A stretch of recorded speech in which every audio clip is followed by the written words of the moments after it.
Bismillahirrahmanirrahim. Assalamualaikum warahmatullahi wabarakatuh. Alhamdulillah, alhamdulillahirabbil alamin. Puji syukur kata Allah Subhanahu wa taala sehingga pada kesempatan ini kita bersua dalam dunia maya. Alhamdulillahirabbil alamin. Marilah kita bersyukur bersama-sama sehingga hari ini, detik ini kita masih diberikan napas oleh Allah Subhanahu wa taala dalam melaksanakan berbagai kegiatan dunia. Dan marilah kita sama-sama bersalawat kepada baginda Muhammad sallallahu alaihi wasallam. Beliau sebagai panutan yang sampai detik ini tetap istiqomah mengikuti jejak-jejak beliau.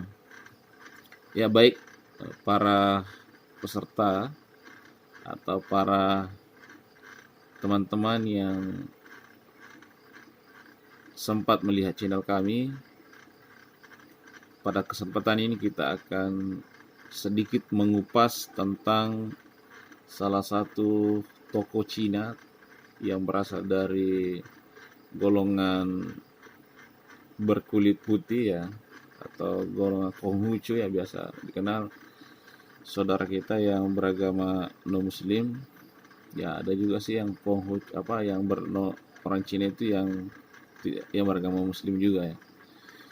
Ya, kita ingin belajar sedikit tentang masalah ekonomi. Ya, ini yang menjadi persoalan-persoalan yang digandrungi para anak muda milenial, para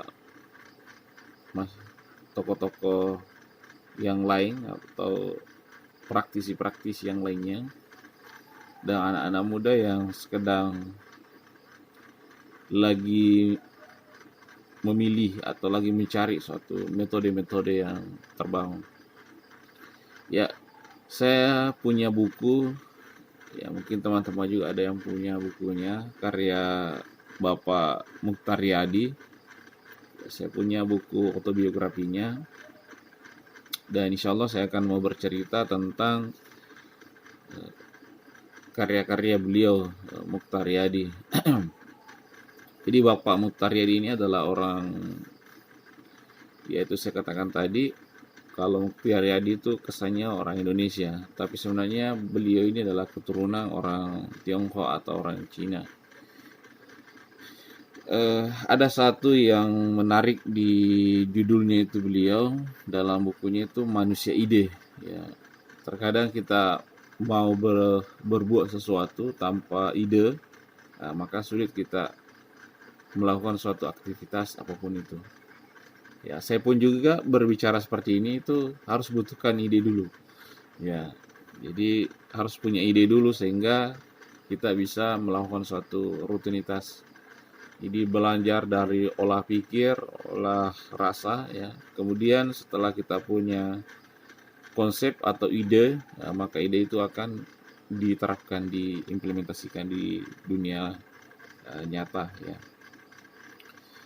Di bukunya itu menarik, yang sempat saya baca itu dalam bukunya itu, kejarlah kuda dengan menunggang kuda ya, kejarlah kuda dengan menunggang kuda ya, kejarlah mimpi dengan bergerak melewati gerak-gerak para praktisi itu ya.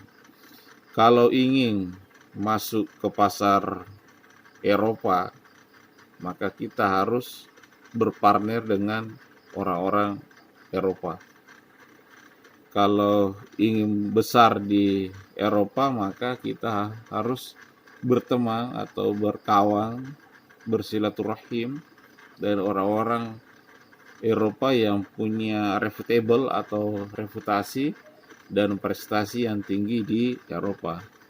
Lalu dengan sendirinya kita sudah bisa masuk dalam lingkaran bisnis yang ada di Eropa. Itu untuk kelompok-kelompok atau orang-orang yang ingin berbisnis ya. Ya, tentu juga kalau dikaitkan dengan pendidikan, kalau ingin menjadi orang-orang yang berpendidikan, punya pengalaman S1, S2, S3, sampai jabatan fungsional profesor yang tertinggi, maka masuklah di perguruan tinggi. Ya, tentunya di Universitas Muhammadiyah NRK. Ya, kalaupun ingin kuliah di orang-orang yang di NRK atau di sekitarnya, ataukah masuk di perguruan tinggi manapun ya, supaya bisa bergaul atau bisa berkawan dengan para sarjana. Jadi kalau ingin mau jadi sarjana, S1, S2, berpartner lah, berkawan lah, berteman lah, bersilaturahim lah. Sehingga kita juga bisa kuliah bersama dengan mereka. Kalau pengen jadi guru besar, profesor, atau jadi dosen, maka berpartner lah para praktisi yang berkecimpung di dunia itu tersebut. Ya, kalau mau jadi dosen, maka bertemanlah para calon-calon dosen atau yang sudah jadi dosen ya, supaya arah pikirannya ke sana. Kalau ingin menjadi pedagang yang terkenal, maka harus berteman dengan pedagang-pedagang yang terkenal. Kalau ingin baunya harum, bersamalah dengan penjual minyak wangi, maka kita akan jadi ada itu yang mengatakan siapapun temamu itu akan menjadi pancaran pada dirimu. Kalau berteman dengan para penjahat, maka kita akan bisa terpengaruh untuk masuk menjadi golongan-golongan yang jahat. Tapi kalau kita bergabung dengan golongan-golongan yang baik, maka kita akan bersama dengan orang-orang yang baik. Itulah salah satu yang sempat saya bisa sampaikan, masalah kejarlah kuda dengan menunggang kuda. Ya, kalau mau jadi orang berprestasi, orang yang hebat, maka berpartner lah, sehingga dengan sendirinya kita bisa masuk di dunianya. Itulah teman-teman yang salah satu tulisan cover sampul dari Bapak Mutharyadi. Kemudian ada beberapa yang dia tulis dalam buku Bapak Mutharyadi ini. Beliau itu menulis buku pada umur 80 sampai 87 tahun ya. Dia sudah memikirkan karena sudah banyak yang mendesak. Silakan Bapak Mutharyadi menulis karyanya.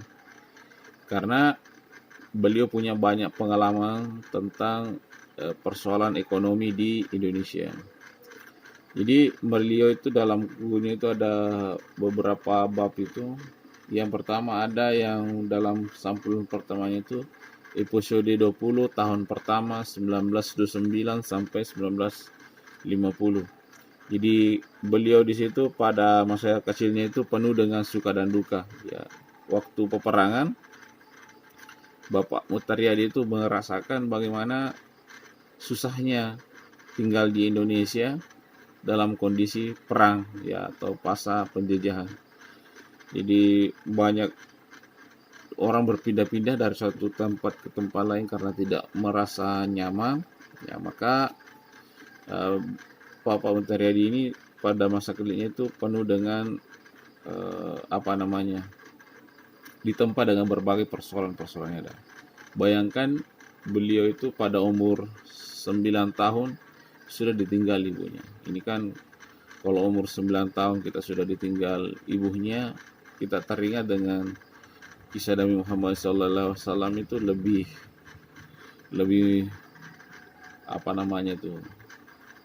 lebih besar lagi kalau kita pikir-pikir. Kalau umur 9 tahun kita ditinggalkan orang tua, bagaimana rasanya? Ya, atau yang lainnya lah.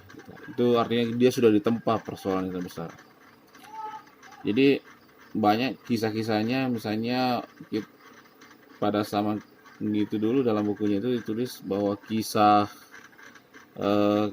kekejaman tentara Jepang itu waktu menjajah di Indonesia, bagaimana itu sadisnya itu dibanding 300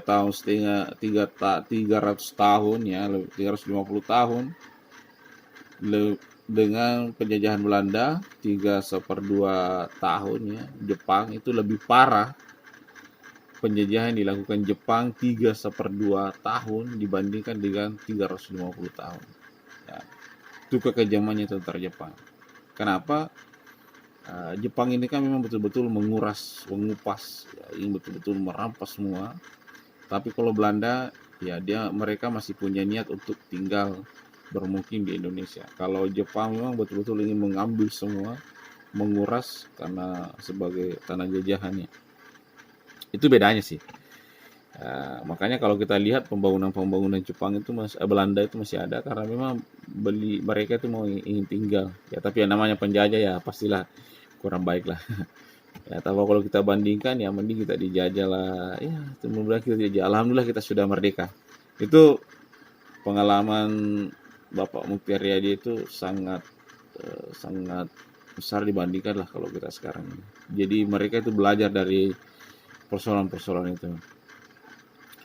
Jadi karena Bapak Menteri ini sebenarnya kalau dilihat pada zaman Jepang itu kan semua tuh sangat kencang yang namanya dunia judi ya. Semua masyarakat itu menjadikan sebagai habit atau kebiasaan itu berjudi. Sampai sekarang itu masih kencang juga ya masalah judi. Pakai chip, pakai apalah ya. Kalau dulu mungkin pakai pada zaman Bapak Red itu pakai lotre dan selembar lotre dan lain sebagainya itu dipakai. Ya mungkin kalau sekarang ya lain modelnya lagi sekarang ya, bukan. Ya ada juga sih lotre cuma ya milenial sekarang bukan itu pakai chip, pakai apalah itu banyak model-modelnya. Jadi setelah itu periode 20 tahun itu 1929 1950 itu diceritakan semua itu Bapak Tadi bagaimana pengalamannya itu satu periode itu ya. Satu episode itu 20 tahun itu. Kemudian episode 20 tahun kedua itu pada tahun 1951-1970.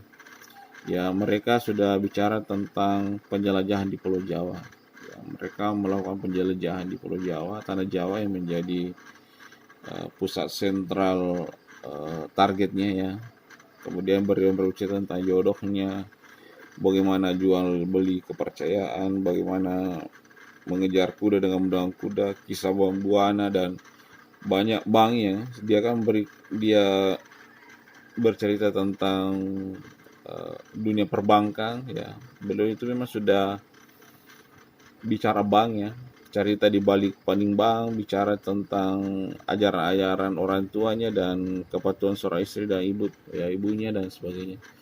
Itu kalau kita lihat itu dalam karya-karya beliau itu memang dia ahli dalam perbankan. Ya, kalau kita pikir apakah bank itu halal dan haram? Ya, kita tidak bahas di sini persoalan itu halal haram.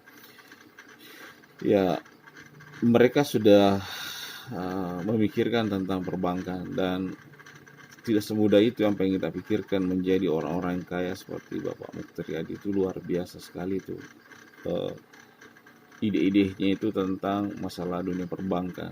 Ya tentu kita perlu apresiasi lah belajar kepada orang-orang yang sudah punya pengalaman yang lebih. Dan kalau persoalan ibadah atau kepercayaan belief ya untuk agama itu mungkin tidak bisa dijual lagi ya teman-teman sekalian. Tapi kalau dalam ilmu-ilmu yang seperti itu ya tentu kita harus banyak belajar juga. Walaupun Islam sudah mengajarkan yang lebih detail tentang persoalan-persoalan itu. Kemudian mereka juga sudah berpikir. Jadi saya lihat dalam karya Bapak Mukti Haryadi itu tahun 1971-91 mereka para konglomerat ya dia sudah bicara tentang bagaimana globalisasi ekonomi.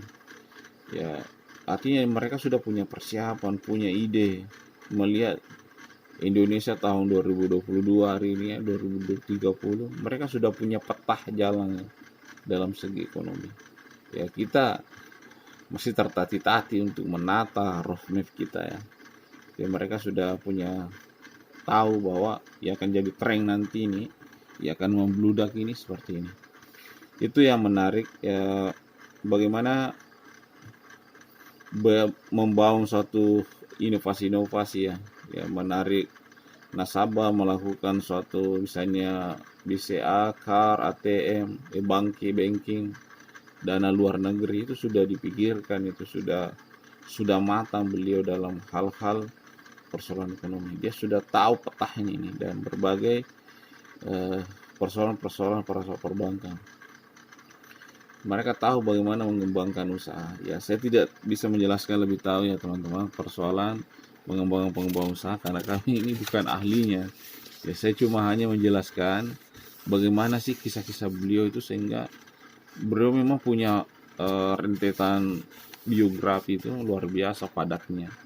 Karena ya umur 80-an tahun lebih dan menceritakan 20 tahun berapa keturunan gitu ya. Ya, kita hanya dekade misalnya 20 tahunannya bisa cerita. Ini sudah umur 87 tahun dia bercerita ya tentang perjalanannya itu ya. Kemudian ada selanjutnya saya tidak bisa menjelaskan secara luas ya, saya cuma petik-petik saja apa yang dia miliki. Dia punya banyak pengalaman tentang kisah Union Planters Bank, bagaimana kebijakan moneter dan Pakto 88. Dia sudah bicara global ya.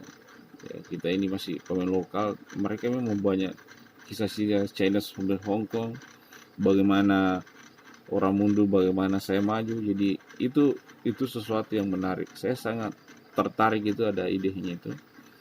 Orang berpikir mundur pada saat itu, ada persoalan investasi saham dan sebagainya. Mereka orang-orang pada mundur melihat kisah kejadian moneter pada saat itu, justru dia maju ya. Orang sementara maju dia mundur. Yaitu dia sudah mampu melakukan suatu investasi dan memiliki ide-ide cemerlang untuk melakukan suatu proses-prosesnya. Ini yang saya mau katakan, bahwa terkadang kita orang lagi berkembang ya, kita pengen juga berkembang sama, padahal kita tidak tahu apa sih sebenarnya arahnya itu ya. Kita mestinya harus tahu jalan-jalannya ini seperti apa, ini arahnya kemana ya. Kita hanya ikut-ikutan saja sehingga kita tidak tahu arah dan tujuan kita ya. Kemudian itulah yang dimiliki, salah satu yang bisa kita petik dari Bapak Untaryadi ini adalah bagaimana beliau itu bisa mengetahui kapan kita mundur, kapan kita maju dalam melakukan suatu investasi ekonomi, kapan kita menggencarkan ide ini yang cocok, ini yang tidak. Sama ceritanya kalau kita bilang bank konvensional misalnya, orang lagi kencang-kencangnya mengkampanyekan waria haram dan sebagainya, diperkenalkanlah syariah orang, supaya kan orang Indonesia kan Islam kan. Itu juga salah satu ide-ide cemerlang ya, supaya bank itu bisa bertahan karena belief that, kepercayaan masyarakat.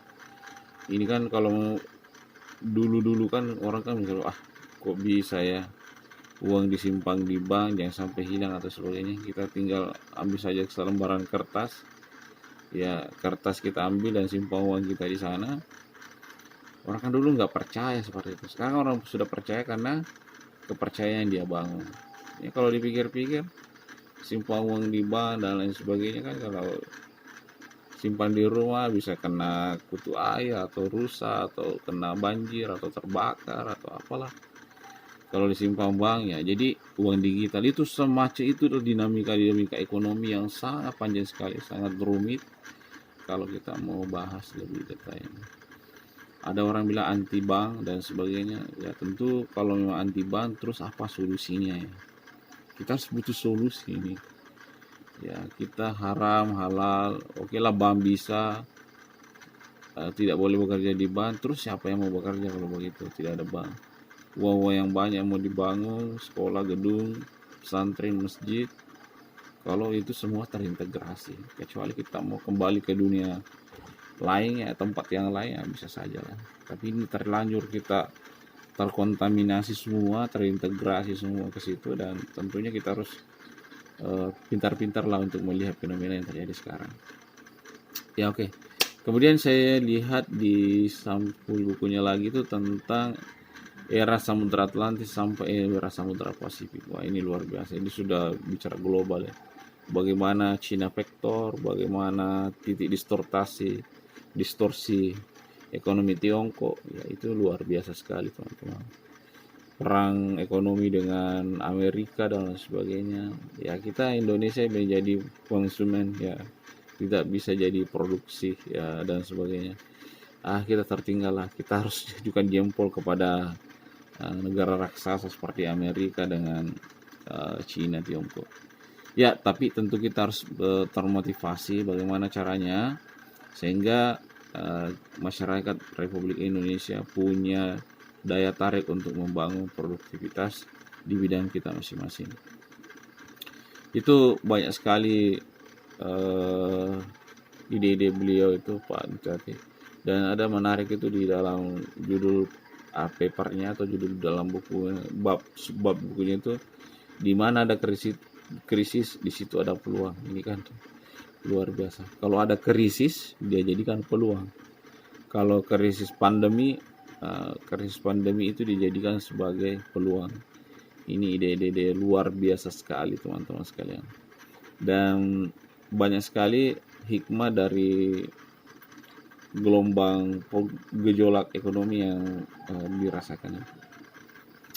Kemudian di umur 2011 itu dan seterusnya sampai sekarang 2001 itu di masa tuanya sebagai panutan bagi anak cucunya.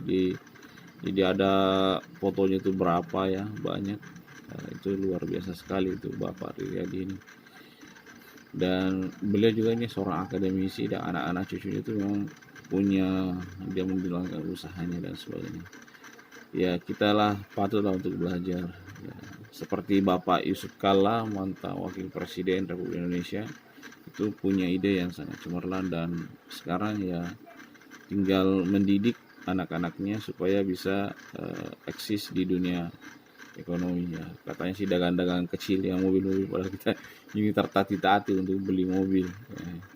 Tapi dijadikan sebagai dagang-dagang. Orang Bugis mengatakan dangkangan, artinya kalau di bahasa Indonesia pedagang kaki lima. Dia menganggap itu mobil-mobil yang dijual di skala itu adalah kerupuk-kerupuk kecil Rp1.000, Rp2.000 yang dijual di pinggir jalan. Ini luar biasa itu. Artinya dia sudah mengglobal itu kemampuannya untuk melakukan proses perjalanan dalam dunia bisnis. Ya Nabi kita sebagai pebisnis, mudah-mudahan kita semua juga bisa menjadi orang yang pebisnis, dan insyaallah mudah-mudahan Allah Subhanahu wa taala merahmati kita, menyayangi kita sehingga kita bisa tetap istiqomah ke jalan Allah Subhanahu wa taala sampai akhir hayat kita. Bagi teman-teman, adik-adik, rekan-rekan yang pengen menjadi seorang pengusaha atau menjadi orang akademisi, ya silahkan, monggo, silahkan. Yang penting tetap istiqomah ke jalan Allah Subhanahu wa taala. Dan segala aktivitas kita itu bisa bernilai ibadah. Kita memang orang muslim diwajibkan untuk menjadi orang-orang yang kaya dengan hati, kaya dan harta kita dipakai untuk keselamatan umat dan tentunya untuk agama kita. Ya baik teman-teman, saya kira cukup. Sebagai kesimpulan, marilah kita banyak belajar tentang membangun suatu peradaban kemandirian dari lintas manapun, dari agama pun, sehingga bisa menjadi panutan bagi kita dalam membangun konsep-konsep. Saya kira cukup. Saya akhiri dengan ucapan billahi fi sabilil haq wastabiqul khairat. Wassalamualaikum warahmatullahi wabarakatuh.